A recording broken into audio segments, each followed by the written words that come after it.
Within the human population, there's vast variation in our desire for meaning. It is not we still long for meaning. Every Buddhist, every Hindu, every Muslim, every atheist friend of mine, You're making an thirst for meaning. Statement. There is a human being who exists who does not long for meaning. Good, fine, agreed. So what? You made an absolute statement. No, I did not. You said universality. I'm sorry, what I meant by universality is, around the world, you will find you and yourself, fighting in your own head about what's morally right, and that would be you finding your own moral compass. So I don't really understand why, you say it comes from God, but then you can then go and then have that own personal struggle with yourself. What's the difference? a conscience is an innate moral indicator. Every atheist friend of mine has a conscience. Every atheist friend of mine says to abuse an innocent child is evil. But you see, they're contradicting themselves when they use the word evil. What they should say is, the abuse of an innocent child is subjectively wrong from my perspective. But if my perspective changes later on today, that's cool. I mean, it just is. See, and I'm convinced what I'm trying to do with my atheist friends is say, you might tell me he's a beast. He's a beast. He's a beast. Just animals evolved to a higher order. But then, if I watch them get ripped off, if I watch them get murdered, I'm going to reel back with moral outrage and say, that was evil. The guy who ripped them off, who murdered them, did evil. You see, you can't live out the view. Morality is relative, no God, we're all beasts. No, when you see an innocent child get hurt and abused, you don't say, oh well, I had hamburger, we ate a cow for lunch, and now the kid got abused today, and it's just like eating hamburger. Nothing wrong with it. No, innately you know it is wrong. Well, where does that come from, guys? Or it comes from your culture. No, if it just comes from your culture, it's culturally relative, depending on which culture you come from. So that's the first point. The second point is, yes, when I put my faith in Christ, the Holy Spirit begins to sensitize my conscience, but I still have a sinful nature. And I still can be a self-absorbed idiot. Which means, I can wake up every morning and think a lot about how to help me. You know what my challenge is? To wake up in the morning and think how I can help you. My wife. My children. That's the challenge for me. So why do you need a third party to tell you what's good if you can sit there and think about what's good to society? Okay. When I think about what's good, I'm convinced good is good. If I love and respect him, that's good. If I hate him, that is evil. But I struggle at times with hating people, honestly. I struggle at times with not being self-absorbed. It's a struggle for me. It just doesn't come naturally. So that's why I need Christ. That's why I need to surrender to him and allow his Holy Spirit to change me. Naturally, I'll use you. Naturally, I will manipulate him, and naturally, I'll step on them if it'll help me get ahead. And Christ says no.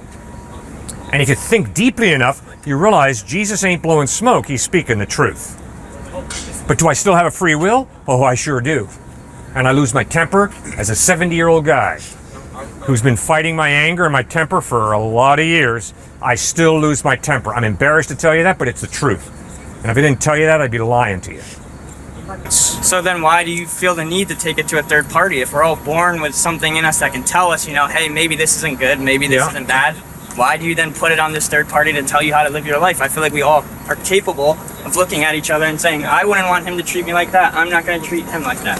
Why do you need someone else to come in and tell you how to live? Okay, good. I don't need someone else to come in and tell me how to live. Instead, I need forgiveness for doing what I know is wrong. And second, I need help. I need help to change because I'm one stubborn dude with a lot of bad habits. And what Jesus Christ comes to do is to forgive me for the wrong that I've done and to give me the strength to change. So, again, what does that have to do with my crutch on my moral compass? Oh, that's a totally separate issue. That issue has to do with, like it or not, you got a conscience. If your conscience does not tie you into moral absolutes, your conscience is just a fantasy. But if your conscience ties you into real justice versus injustice, real good versus real evil, then there's got to be some type of God, some type of intelligent mind who creates these values, who gives you a conscience, and you with your conscience can understand the difference between right and wrong, justice and injustice. So God is not a crutch for that question. Rather, God is the best rational explanation for why you have a conscience that convicts you. The abuse of an innocent child is not relatively wrong. It's absolutely wrong.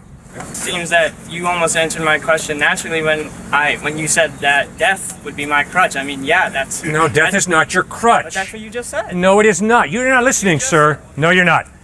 I said death forces you to find a crutch. That's what I said, sir. Death is not the crutch. But reality forces you and me to find crutches. Why can't death be the crutch? Because you have no choice about whether you're going to die or not. Exactly. You're going to die. And so now, as a thinking human being, you're going to struggle through, good gracious, is there a solution? Is there a way to beat death? Or is death the final story? Well, I mean, I think if you look at it as in, like, we all have limited time here. Yeah. You want to be treated how you want to be. You want to treat other people how you want to be treated. Yeah. I think you can build a very strong moral compass off that idea that you have limited time, and in that time you want to do good things to the people around you. Good, wonderful, bravo. So why do you? But you're going to have the intellectual honesty to acknowledge that the best life that I'm going to build is not the best life. It's just one option, because everything's relative.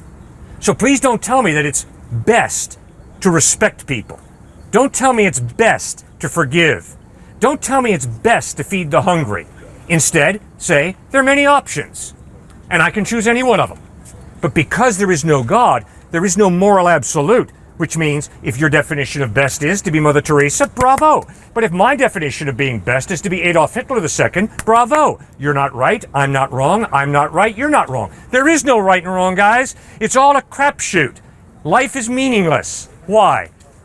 Because your birth is an accident, your death is an accident. So obviously, guys, the only thing that lies between those two accidents is you, me. We're accidents. Are you following? Yeah, something. I don't agree, but yeah. Well, what don't you agree with? Because I don't see why.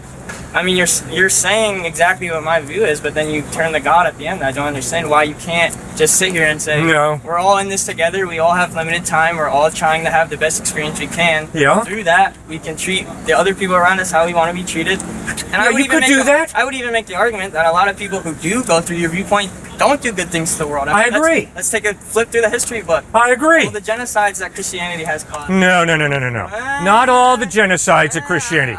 Give me one.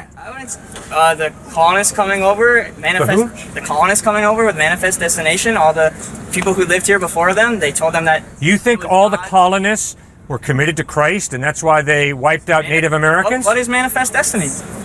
Manifest Destiny has nothing to do with the Bible. Manifest Destiny has a lot to do with Western civilization. Just in case you haven't figured it out, Western civilization is not following Jesus Christ. I'm pretty sure the people who committed Manifest Destiny said it was God's word, and that's why it was God's reasoning. Yeah. God gave them permission to go do that, take that land. And many Christians had slaves. Doesn't mean they're following Christ when they had slaves. Well, if you read the Bible seriously, you'll realize that slavery is wrong. Many hypocritical Christians, you're absolutely correct. Subjecting people in the name of Christianity is not following Christ. I don't think you have to be a Bible scholar to know that. Just read the Gospels.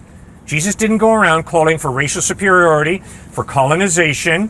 Westerners did, yes. Right. Many of those Westerners called themselves Christians. And so people do horrible things in the name of Christ. Tells you nothing about Christ. Tells you a lot about those people. Right, and I think it tells you a lot about religion, and it starts to beg the question. No, it does not. What happens when you have two people, right, in a situation, they both think the opposite side of the coin, but they're both telling them that their God is telling them that's the right thing. What do? You have two people and their God's telling them that that's right. You do something very simple. If you're a Muslim and you're telling me that God has told you to go out and slaughter innocent people, I'm going to say, really, where in the Quran does it tell you to go out and slaughter innocent people? It doesn't. Okay? Similarly, if you call yourself a Christian and you say, and I'm going to have slaves, I'm going to ask you, really, where does the Bible tell you to have slaves? It doesn't. Sure, I mean, that's one example, but then we could go to examples where God told me that this is my land, and all these people who have lived here for hundreds of years before me, well, I can do whatever I want to because God told me this is my land. And what's that called? It's called hypocrisy. Yeah. And if I say I love Jesus and I hate him, do you know what I am? Hypocrite. That is correct. Thank you. I'm a hypocrite. Because you know very well, even though you've not studied the New Testament extensively, that for me to say I love God and I hate him is flagrant hypocrisy. Right, so I would make the argument that a lot of Christians Are history hypocrites. are hypocrites. So Thank you. Why would I subscribe myself Very good. to a religion which seems to breed a lot of hypocrite, hateful people? Do you think I'm standing out here saying put your faith in Christians? No. No. Do you think I'm standing out here saying put your faith in the church? No. Instead, I'm saying read the Gospels of Matthew, Mark, Luke, and John. Examine Jesus Christ. And if you find the evidences that Christ is reliable, put your faith in him. Not in Christians, not in the church, not in Western civilization, not in colonization, but in Jesus Christ. And if anybody tells you Jesus was a Republican, or if they tell you Jesus was a Democrat, say bye-bye, you're wrong. Jesus was not a Republican, and Jesus was not a Democrat. And Jesus did not talk about the kingdom of America. He talked about the kingdom of God. So let's be honest. And if this guy comes up to me and says, all I need to know about Islam is 9/11, I'm going to say you're a narrow-minded bigot. You don't find out about Muhammad by looking at 9/11. You find out about Muhammad, honestly, intellectually, by reading the Quran. What did Muhammad teach? How did Muhammad treat people? What do you think, Stuart? Well, if you're going to go by your reasoning, too, 200 million people have been killed in the name of atheism just in the last 150 years, whether it's Pol Pot, whether it's Mao, whether it's Hitler, whether it's Stalin. So never go by numerically speaking, because I believe there's a lot of great atheists. Just because 200 million have been slaughtered in the name of atheism and materialism and scientism doesn't mean that atheism is wrong. It could be hypocritical. But I would look, what happened this past week was something pretty gigantic. You know what happened this last week? One of, if not the most famous atheist in the world right now, who wrote The God Delusion, sold millions and millions, Richard Dawkins. How many people have heard of Richard Dawkins? Good amount? Yeah, all right. So just this past week, he said, you know what? I still hate Christianity, but I'm going to admit, I'm a cultural Christian. I'm a cultural Christian. And so it's fascinating to hear you out here keep talking about morality and how we need this third party, and that's how we get our morality, when Richard Dawkins himself just came out of the closet saying that, no, we atheists, and he was speaking for a large band of atheists, let me tell you, he was saying we've been acted fully by Judeo-Christian values. You're just swimming in a pond right now that was created by Judeo-Christian values. Compassion, love, sacrifice, human rights. Why were hospitals built? Why was the slave trade ended? Judeo-Christian rights, not by Greek thought. Plato, Aristotle, I can promise you, that has not formed your ethical system. So you're living by a third party and just don't even know it. Nietzsche himself said that. He said, if you're living out self-sacrificial, compassionate values, you claim to be an atheist or agnostic, but you're really just a Christian and don't even know it. When Jesus died on the cross, it was his human nature, not his divine. No, it's both. Both that died. Yep, fully man and God until through death. Fully man and God. So how do you reconcile that with a verse where it says that God cannot die if both his divine and human nature die? Where does it say that? Where does it say what? That. You just said a verse. Which one? You just say, how do you reconcile that with a verse? Am I wrong? You just said that, right? Which verse are you talking about? I said two verses. What's the verse? Read it. I don't have. That's not the verses I have are for the second part. The first question was about the. If you're gonna stand out here and proclaim that loudly, I want to hear the verse you're talking about, because people do that all the time. They come in here and they'll say, "Hey, this verse says so and so." I would never do that to the Quran, the Vedas and Upanishads, the Bible. I wouldn't do it with any of it. So if you're gonna come and make that clear proclamation that Jesus cannot die or a God cannot die if it's human and God, I want to read that verse clearly. I want to hear it crystal clearly. 1 Timothy 6:16, God is the only one who never dies. God is the only one who never dies. So that is clearly pointing to the God of the universe who clearly can never die. And is Jesus God? And so Jesus Christ, Jesus is one of the Trinity, yes, Father, Son, and Holy Spirit. And did Jesus ultimately die and be resurrected? No, he was resurrected as well, right? So you have to die to be resurrected. You know? Yes, he did die, absolutely, but God the Father never died. Okay. So the implication is, can God die and stay dead, correct? But it's a good question because you're exactly right. Jesus did pass away. He did not just swoon, he really died. Okay, it's because I heard a different answer before. Someone said that it was his human nature that died, but his divine half is what continued to exist. Okay, that's a great point too, because Gnosticism came about in about 200 AD, and that's what the Gnostics really espoused. They tried to get rid of his physical body and just have his spirit and knowledge. So let me read to you in Matthew 7, verse 21. Not everyone who says to me, Lord, Lord, shall enter the kingdom of heaven, but he who does the will of my Father in heaven. Many will say to me that on that day, Lord, Lord, have we not prophesied in your name, cast out demons in your name, and done many wonders in your name? I think that's pretty straightforward, those three things. And I will declare to them, I never knew you, depart from me, you who practice lawlessness. Is this talking about, I'm not saying this is for all Christians, but is it talking about some group of Christians, some people in Christianity? Or is he talking about people from other religions claiming that Jesus is God? Is he talking about the people that are around him, yeah? Well, right. He's talking about, so some of you who say. Yes. And he'll say, I never knew you. Yes. So the implication is, it's those who say, I follow Christ. Yes. I'm close with Christ, and I have eternal Who say that? salvation. Who say that? Well, he doesn't specifically say, but even some of his disciples, even those some of those closest to him, Judas Iscariot. Yes. He was prophesying. He was doing as many miracles as the other disciples were, and yet what happened to him? He ended up dying in two Right. different ways, which is contradictory, by the way, how he died. That's not true. The suicide, it's not contradictory, but we can get to that later. But that is a matter of right there. It's not about works. That Matthew 7 passage, just like Matthew 25, the sheep and the goats, it all shows that, hey, you can do all kinds of things in my name. You can give away half your possessions in my name and still not have eternal salvation because it's a heart issue. Am I responding to his grace first and foremost and then living out of gratitude to him those works and those deeds? Do you see how he's doing that? Okay. See, that's very different from any other. Every single religion would be anti that. And so what you're saying is that like a God created the eye for a human to see out of, right? Yes?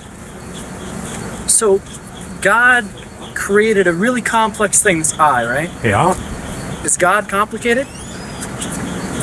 In one sense, yes, but in another sense, no. If God is complicated, as you just said, who created God? Oh, that's easy. The idea someone created God is idolatry. Because Jesus clearly insists nobody created God. God doesn't have a beginning. Hold up. Here.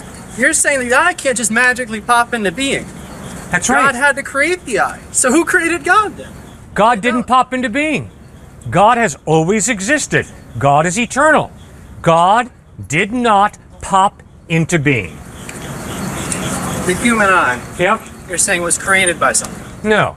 If you think what I'm saying the human eye is not eternal. The human eye has a beginning. Everything that has a beginning has a cause. The human eye had a beginning, therefore the human eye has a cause. God does not have a beginning. God is eternal.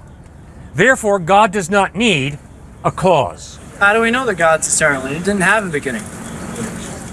Good question. The reason that I do is because it's the most reasonable answer to the question, what is The eternal? reasonable answer is not proof of something. That is absolutely correct. You're absolutely right. I cannot prove God. And I can't prove that I'm not just a bad dream you're having right now. Maybe I'm a bad dream you're having right now, right? Under that logic, there's no evidence, though. This is just Oh, there's tons of evidence. Does order and design point to an intelligent mind? Absolutely yes. Do moral absolutes point to a moral lawgiver? Absolutely yes. Does your longing for meaning and purpose in life point to reality being bigger than just matter and energy? But your insatiable longing for meaning points us to the fact that, by gollies, there's more to reality than just matter and energy. You thirst for meaning. Every single stinking one of you do. Every human being on the planet does. then promote the existence of a meaning. You can thirst for something that doesn't exist. But in light of the universality of the human longing for meaning. Within the human population, there's vast variation in our desire for meaning. It is not. But we still long for meaning. Every Buddhist, every Hindu, every Muslim, every atheist friend of mine. You're making an thirst for absolute meaning. statement. There is a human being who exists who does not long for meaning. Good, fine, agreed. So what? You made an absolute statement. No, I did not. You said universality. I'm sorry. What I meant by universality is around the world, you will find the majority of people long for meaning. You're absolutely correct. I'm sure there's some people, especially those committing suicide, who I respect a lot. If they're committing suicide because they're acknowledging the meaninglessness of life, then they're just like Albert Camus, who said, the only question modern man must answer is, why not commit suicide? Because life is a crapshoot. It's an accident. No meaning, no purpose. So just end it, man. Why not just stop the movie? Good. Ricky Gervais. Ricky Gervais came up with that. The point you just made right there, the movie, yeah. Why not just stop the movie? Good. So why haven't you stopped your movie? Because it's interesting to watch. Oh, so you're Doesn't suddenly mean there's attaching meaning value to to it. No. Oh, yes, you are. Your longing for meaning doesn't mean there is meaning. No, that's right. It doesn't absolutely mean that. But it's a piece of evidence that points to the fact I am not just a pile of chemicals. I have a soul. I have a rational mind. I have a free will. I have this longing to understand why. Why do I live the way I live? What is my purpose? Is there no purpose to life? In other words, you can't live out your moral relativism. You can't live out the meaninglessness of life because you have a conscience, a rational mind. And down deep you know that to denigrate a woman or a man is evil. Don't do it. But that's not just because you're an enlightened white guy who happens to go to a fine American university campus. Rubbish to that elitism. It's because you're a human being created in the image of God with a conscience, a rational mind, and you know that to denigrate people is really evil. Why do people denigrate other people? Okay, what does God say about owning slaves? You want to kidnap somebody? Sell them? Or keep them in your possession? Death penalty for you. Exodus 21, verse 16. Why right. don't we have slavery here? Okay. If we're deriving our morality from God, Yep. and God says, hey, here's a slave, it's fine. No, he doesn't say fine. Instead, what he's saying is, don't join Spartacus and lead a slave revolt. Instead, realize that you're living in a perverse, corrupt world, and so slaves, honor your masters. Then you study slavery in the first century Roman Empire. It usually was referring to an indentured servant. Doctors and lawyers were slaves in first century Roman culture. So remember that. It's not dealing with, he's not addressing the chattel slavery in America. Not at all. And guess what he also says? He says, sir, if you get married and your wife commits adultery, before God you can divorce her. Not meaning by that divorce is good, but meaning by that, if your wife commits adultery before God, you can divorce her because she has severed the marriage bond. That is not a recommendation of divorce. In the same way, when Peter writes, slaves, honor your masters, that is not a recommendation of slavery, but is a statement how you are to live in a culture, in a society where slavery is embraced. Stuart, what do you think about slavery? Yeah, I think Paul especially, more so than Christ even, set the grounds up out of Galatians 3:28, namely, for slavery to not exist, but it had to be progressive. This slave rebellion would have been squashed immediately. And so for Jesus Christ, Philippians chapter 2, one of the earliest creeds in all of the New Testament, Jesus Christ came as a slave.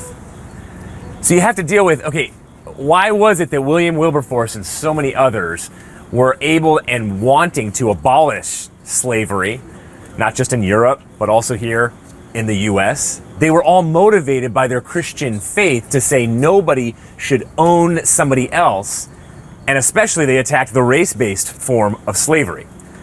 That in the Bible, the word doulos actually means servant.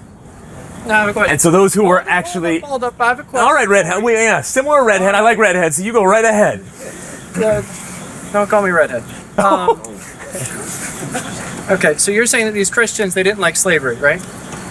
They did not like slavery not like because slavery. all Hold up, people are I'm created asking equal. questions here. Please let me talk. Thank you. So, You've been talking a lot. I just entered the circle. So let me talk as well, all right?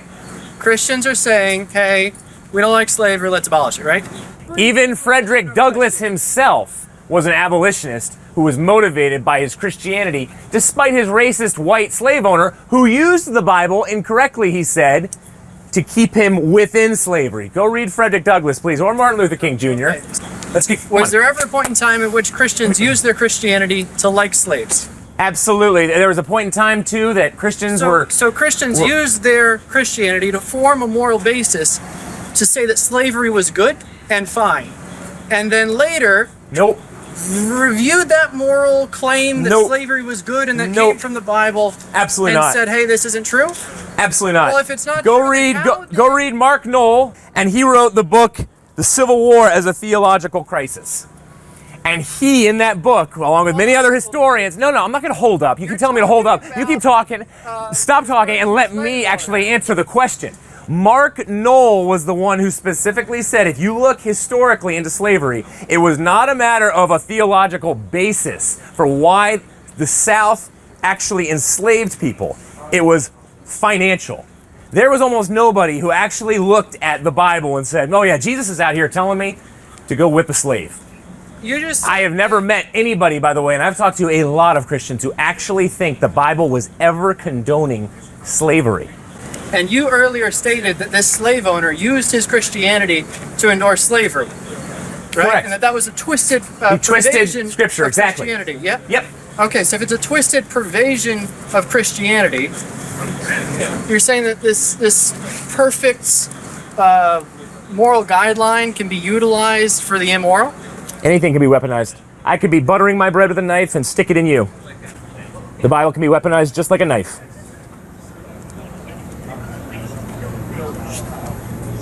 Does that make sense? We want you to keep talking.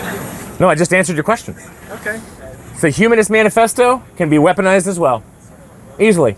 The Humanist Manifesto came out of an atheist conference that meets annually, which oddly enough, every single country that's represented is Western and white. Just like you, my friend. And so why is it that 99% of atheists at all these conferences seem to be white and male? I think it's because they're largely ethnocentric. And largely, atheism is based off of a type of thinking that is really based off of pride.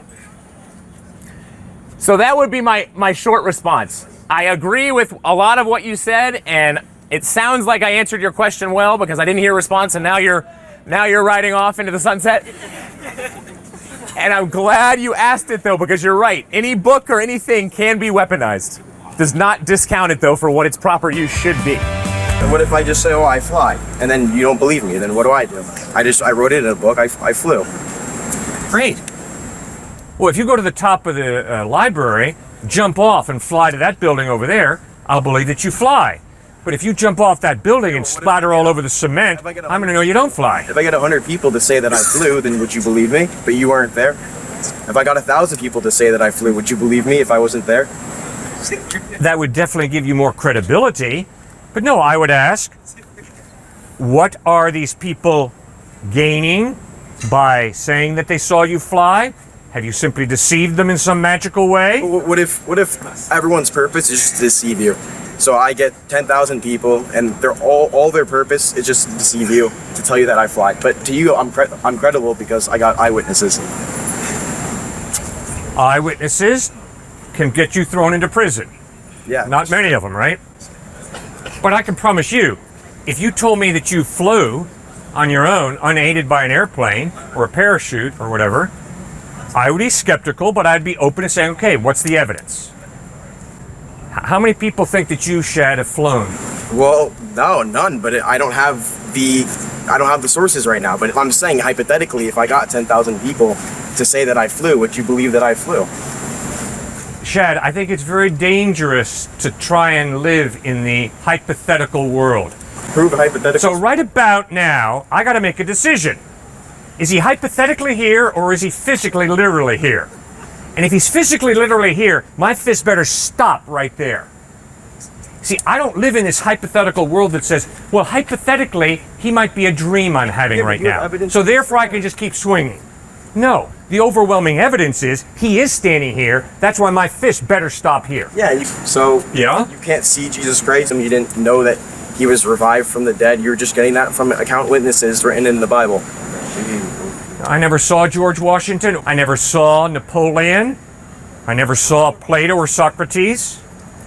But historical knowledge written by eyewitnesses is a credible form of knowledge. That's why you have a history department here at UConn.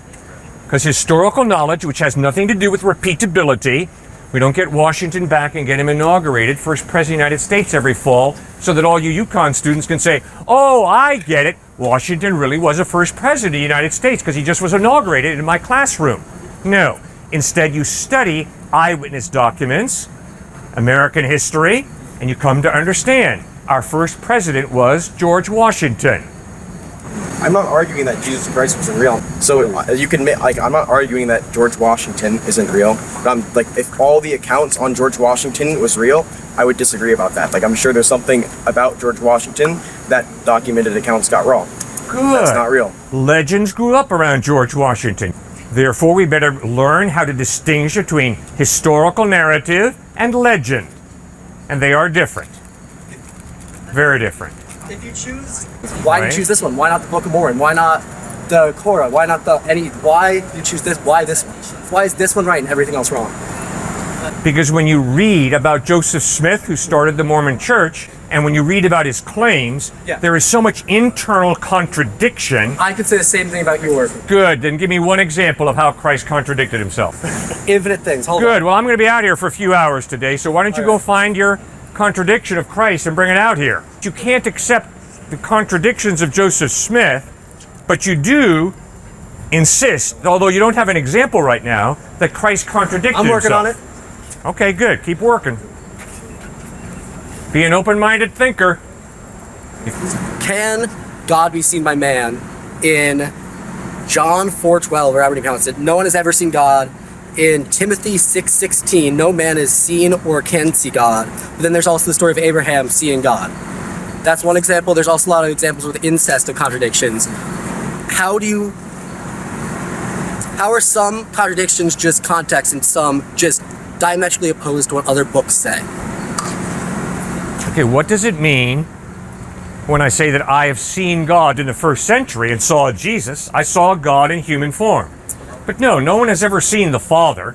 Like, how do you decide what parts of the Bible you follow? Like, different, like, rules that you follow through the Bible.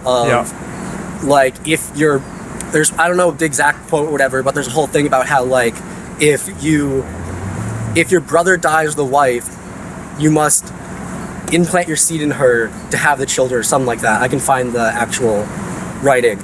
But, like, what do you decide is real and what's just a metaphor of life?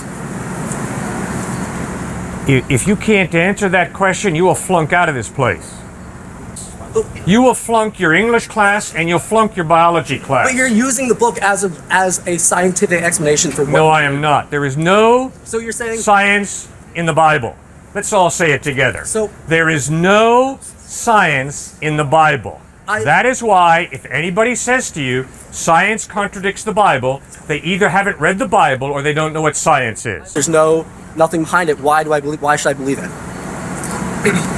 Why should you believe the Bible? Sure. Why is this specific writing with very little physical evidence from the past something I should accept as truth? Archaeology supports the names of places, the names of Roman rulers listed in the New Testament, because archaeology supports the Pool of Bethesda, the Pool of Siloam. Some of these people might have existed, but there's no evidence that shows the parts of the Bible that are like give the power and that like are above human.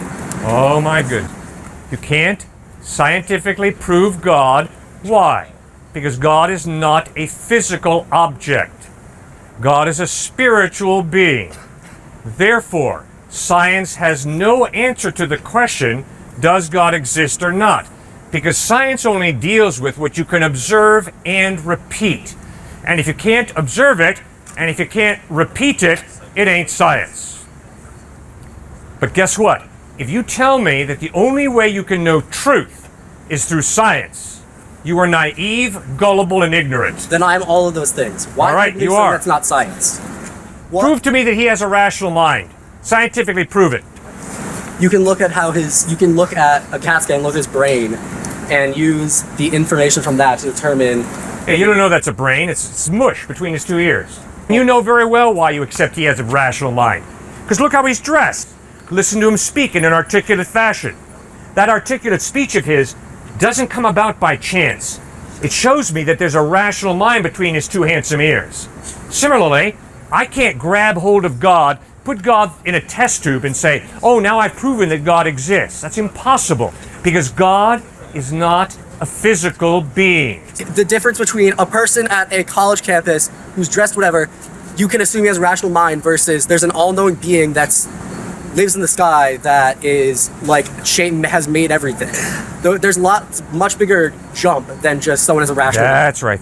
You can't see God, therefore God doesn't That's not exist. my line of thinking. I My line can't of see his thinking mind. was there was It no doesn't mean his mind doesn't evidence of exist. I gotta look for other evidence. There's no proof of him. All you have is this one book, and there's books that say a ton of shit. You don't trust all that. I don't believe in God, that God exists, because the book tells me. Why do you attribute it to him, though? Why do you Because attribute if all there that to is God? no God, love, meaning, and morality are a crapshoot. They're all relative. You create them in your head, because if there is no mind prior to the human mind, then who creates right and wrong? We do. So are you saying If there is no mind prior to the human mind, who creates love? We do. Which means love and meaning and morality are totally relative depending upon which mind you're talking to. But where I kind of like lose it is in a lot of just the verse of the Bible. There's a ton of stuff that just is just wrong, and just like an example I was looking at was the idea that or just like partially out of date, but partially just like morally wrong. And so like there's the whole thing about like go and sleep with your brother's widow in the duty of a brother-in-law to keep your brother's line alive, but Onan knew that the child would not be his own, so whenever he slept with his brother's widow, he spilled his semen on the ground, blah, blah, blah. And so my whole thing is, like, I agree with the core idea of be a good person, all that, but I just think that the Bible, and there's a bunch of other religions that have those similar ideas of being a good person, but where I don't get with the Bible is there's so much in it that has either been like said, well, you can't take that part literally, or it doesn't actually mean that, or that like there's stuff in it that still is slowly becoming less socially accepted as morally correct. So why is you drawing from the Bible when a lot of the Bible, the core idea is, but the details are getting fuzzy? Well, so from an atheist perspective, I'm going to answer your question. Why did I hear you say, this is good, this is not good, this is moral, this is not moral, this is ethical, this is not ethical? From an atheistic perspective, it's all morally relative. So how can you stand here and say this is moral and this is not immoral, this is ethical and this is not ethical? I think the idea of morality, and that morality is drawn from God or religion or whatever, right? And atheists aren't going around killing people, they have moral, Yeah. and they don't necessarily believe in a higher being or an afterlife that is drawing you to be more Right. moral. Right. Or like animals, there's certain societal structures that are built up through multiple species and different religious groups and all that are more just biological and like, I don't know what the word is, but just like apes react very similar to humans, and we found there's a lot of like evolutionary similarities, but they don't go to church, they don't believe in necessarily that we know of at least a God. It's like, why is there that connection? Well, I see evolutionary theory is all raised red in tooth and claw. It's all about the strong eating the weak. So Yeah. to pull a type of moral goodness and beauty and your desire for love from evolution, whew, that is a serious stretch. There's parallels in how... Yes, there's parallels. So, but then... Altruism, some of altruism, yes, agreed. So then, what? And back to my more like original question of like, the Bible has all these things that have either been revised or said, oh, in the Yeah. translations it's changed, Right. Whatever. Why does the Bible is being referred back to when there's just the basic idea of be a good person, do good things? And that is kind of what I feel like religion should be more centrally based on. Why should I believe that the parts of the Bible as well build on top of that? Okay, so I would start with the Gospels. Even secular would say he was a historical figure. Yes, I would Okay, agree. what were his teachings like? Were they the teachings of a madman or somebody who could potentially be God? What was his lifestyle like? His own family and even the Roman soldiers at one point fell down by his teachings and lifestyle. I don't think, just like Bono said of U2, I don't think a schizophrenic who would claim to be God, as a therapist I see people claim to be God who are schizophrenic, sadly, he would be in that camp. Do you think a schizophrenic could change 34% of the world? Unlikely, potentially. And so starting there is important, bro. I wouldn't hop to, is there a talking snake? Or Jonah in the belly of a whale, because this is way closer, and there's way more historical documentation here. But more to your point, I'm getting there. I keep hearing you talking about religion. Cliffe would never say religion brings about this, and somehow religious people are better than atheist people. No, it's about, is there a transcendent source that says this is objectively good, this is objectively evil? And if you have no transcendent, moral, obligatory source to say that, then it's all just your truth is your truth. My truth is mine. If there is tremendous evil out there, whether it's the abuse of an innocent child, whether it's the abuse of a puppy by letting its tail on fire, I can say from my perspective, well, that's not really wrong. I don't really like it, but that's not evil or anything like that. While you could say, no, that's tremendously evil. So lastly, and more pointedly to your point, yes, there are difficult passages in the Old Testament. Totally agree. We were with this atheist, very big atheist on his podcast yesterday, who was a secular Jew, who kept pushing this on us. But I would always go back to Matthew chapter 19, where no longer, Jesus says about Moses' law, can you give a spouse a certificate of divorce. So no longer is marriage just contractual, where it's, you know what, you're kind of in my way, I'm gonna divorce you right now. No, Jesus says now it's all about sacrificing for your spouse, and you have to stay together unless there's adultery, desertion, or abuse. And so he's tightening the noose. Yes, he's moving with culture and making things more humane, absolutely. But he jives with culture in such a way where it's an ancient Near Eastern brutish culture. And so absolutely some of the laws are brutish and he fits with the culture, and yet the Israelites are always more humane. They're always a step ahead. For example, when it comes to the tough part of slavery, if you are to Leviticus talks about, if you are to capture a human being and enslave them, you're to be put to death. Yeah. Wouldn't a lot of that just come with like social structures and the fact that society would fall apart without these social structures? Like drawing that from like the morality, how much of it is morality and how much of it is the idea that if like eye for an eye, everyone goes around killing each other, society will fall in maintaining and preserving society versus the idea of morals. The fabric of the universe, you better jive with it. And if you don't, imprisonment's gonna happen. All kinds of family breakdown is gonna happen if we live selfish lives. But if there is no God, I agree with you. Atheists, and so would Dostoevsky, atheists can still be good people. That's not the weight of his argument. The weight of his argument when he says, if you do not believe in God, do whatever you want, he's saying there's no moral obligation. Or maybe someone a little more recent, Jeffrey Dahmer, the serial killer, who cannibalized as well. He put it perfectly on his CBS News, from his jail cell. CBS News, when they went in and they interviewed him, he said, oh yeah, I was just killing and eating people because it jived with my own desires, and we live in a godless society, so there's no moral objectivity. Okay, that's a serial killer who's eating people, and he understands it more than the typical atheist understands morality. But I feel like that's taking it to an extreme. All the top atheist philosophers take it to an extreme in the sense of they're trying to get you to think, and they're saying, be consistent.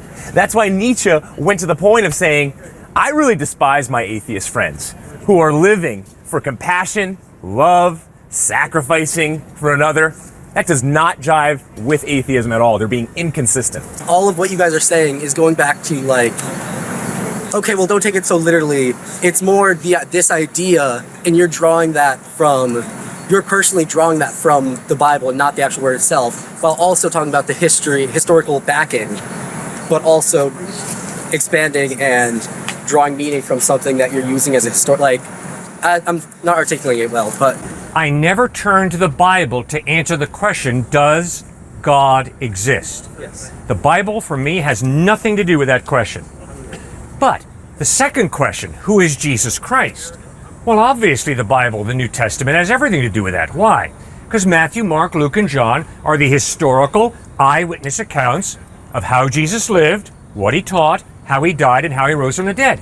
And no, I don't want you to go walking into some church that has a picture of Jesus who has blonde hair and blue eyes and is carrying an American flag.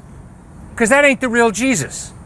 And I don't want you to go to some place that's going to talk to you about how Jesus was a Republican or that he was a Democrat. False. Jesus was not a Republican or a Democrat. So what do I want you to do? Be honest intellectually. Go to the source documents. Now, if it's Muhammad, you go to the Quran. You don't go to the Bible, you go to the Quran. And if it's Siddhartha Gautama Buddha, you don't go to the Bible, you go to the teachings of Buddha. And if it's Jesus Christ, you go to the Gospels of Matthew, Mark, Luke, and John, read them for yourself, and ask yourself, does the evidence point to Christ being reliable or not? Using the Bible to, because it's out of date, using it to, well, what would he have thought? Or what would, like, all that. I feel like it's just, it's become taking on a whole new life outside of the original text. I was at Harvard, and a student stepped out of the crowd and said, you know, you Christians, you got it all real simple and easy. All right? All you got to do every time you make a difficult ethical decision is go running to your magical book, the Bible, and there God tells you what to do. And I said, sir, you got to be kidding me. My wife and I are building a house right now.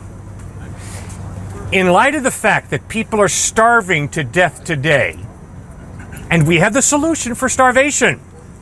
Money, buy food, feed starving people. How much money should we put into our house, and how much should we give away to starving people? And if you think I go running to my magical book, the Bible, and there God tells me whether to buy a Kenmore or a Westinghouse dishwasher, you're out to lunch. I have to struggle existentially, ethically through the issue. How much money should I keep for myself, invest in my house, and how much should I give away to feed starving children? The vast majority of ethical decisions are not answered directly by the Bible. Now, there are principles, yes. Love God with your heart, soul, mind, and strength. Love your neighbor as yourself. If someone strikes you on the right cheek, turn to them the other also. Do unto others as you would have them do unto you. You've heard that it was said, love your neighbor and hate your enemy. But I tell you, love your enemies and pray for those who persecute you. Whoa, that's difficult stuff. Attacking racism with a parable of the Good Samaritan. As a Samaritan gets down on his hands and knees and cleans out the cuts and bandages the wounds of a Jew. So yes, the basic principles are there, but then we got to flesh life out in the nitty-gritty of everyday life. And that requires prayer. It requires a relationship with Christ, because the Bible's not going to answer all those questions specifically. All right, well, I'm just going to say, I feel like I've talked way too much. No, you have not. I like you. All right, so what I'll say is, I think I've realized through this conversation that we agree on more than I thought we would. All right. But I'll let other people talk, so thank you. All right, but I have a request. Yes. Let somebody else talk, but then you hop right back in. I got class. All right, you bet, man. Go to class, but Thank you. maybe we'll see you tomorrow. How are you able to read the Bible and know that your interpretation is correct? You have to have a great deal of humility and to acknowledge my interpretation could be wrong.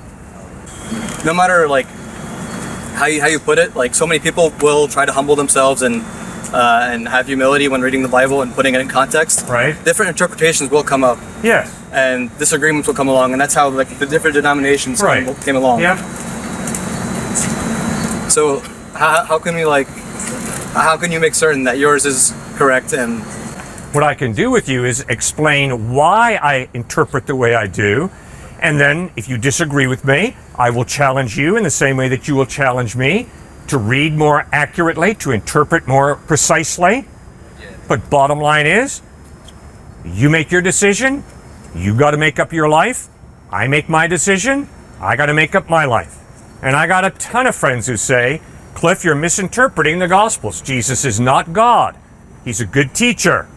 And I say, I'm sorry, there is no way that I can read the Gospels and see how by both his words and his actions, Jesus claims to be God, and conclude, oh no, he was just a good teacher.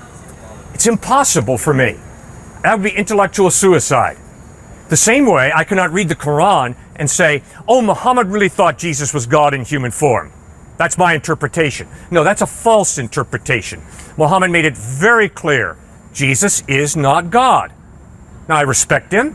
I've got to read that honestly, and then I got to decide, Is he accurate or not? But then what about the Orthodox church fathers? No. The Orthodox Church Fathers did not put together the Bible. No, sir.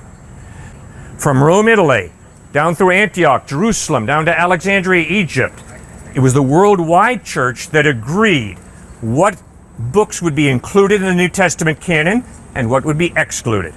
So no church fathers made that decision. They were part of it, but there was no council that decided we're going to accept these books, we're going to reject those. That was a decision by the worldwide church.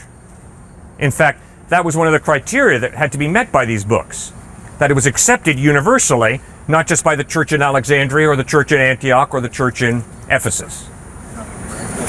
But can you go to heaven without believing directly in God? Because I don't know.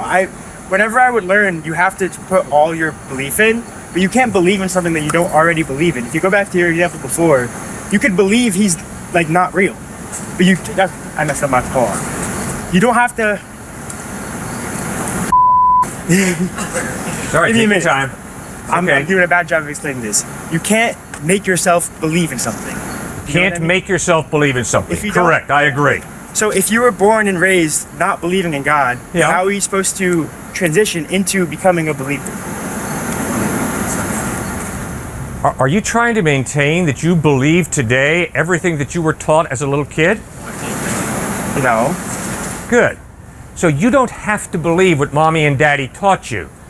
You have a mind, you have a will, which is a free will, and you decide what you believe. But if you have any doubt, you don't go to heaven? No. I have doubt all the time. Everybody has doubts. Nobody can prove God or prove Christ. I sure can't. So I struggle with doubts regularly. The question is, what do you do with your doubts? Do you let your doubts harden into unbelief? Or do you allow your doubts to motivate you to more closely examine Christ, the evidence? Are you willing to doubt your doubts? I have far too many people who say to me, Cliff, I can't believe because I doubt. And I say, you're wrong, sir. We all have doubts. I got doubts. I can't prove to you that God exists. I can't prove to you that Christ rose from the dead. The evidence is God exists. The evidence is that Jesus rose from the dead. But I can't prove any of that, so I struggle with doubt. If you trust that what God is saying is true and you follow his guidelines, then is that more important than the actual belief? When you read the Gospels, you'll notice Christ called people to believe in him, not it. He called people to himself. Jesus said, I am the way, the truth, and the life. No one comes to the Father except through me. Me, not it. So first of all, faith in Christ is personal trust in him. Then, if my faith is sincere and genuine, yes, I will seek to obey him. Why didn't God ever show himself before Jesus? Well, God did show himself, actually, in many ways, more vividly before Jesus. You talk to Moses, the patriarchs. Yes, God had to turn his back to them because he was a holy God. And if they actually saw him physically, his face, because he was so holy and good and they're so sinful and broken, they would be judged in a way where they just couldn't handle it, right? So he appears in a theophany. Simply a theophany is he appears in different forms. So a pillar, a cloud once, a strong wind once, a fire once, an earthquake once, the burning bush in Exodus chapter 3 once. So there's all kinds of encounters, and people actually hear the voice of God in the Old Testament. But you're right, in the sense of you and me right now, that's Jesus Christ. He actually was Like a physical being. And so that's why, though, the patriarchs and even Rahab, the Gentile prostitute, Hebrews chapter 11, they're going to be in heaven even though they never met Jesus.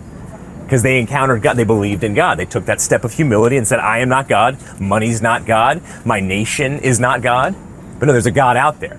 So that's why Romans chapter 1 and 2, Paul says, and so as Descartes said it later on, nobody is without excuse. There's no excuse to not believe in God because the beauty and creativity of nature and because our moral conscience within, and that's the objective morality piece that we said. And so lastly, I believe that Jesus Christ came at the exact right time in terms of the Roman Empire, Palestine, Israel, Jerusalem, in terms of the growth of trade routes, in terms of the growth of literacy. everything exploded right when he came on the scene 2,000 years ago. So I find that very interesting. Some people say, well, why didn't he come today? You know, him and Elon Musk could really work well together. Elon Musk could be a trillionaire in 2027, right? Well, maybe he could have used Elon Musk in a different kind of way. So we don't ultimately know, but I believe historically it made a lot of sense why he came when he did.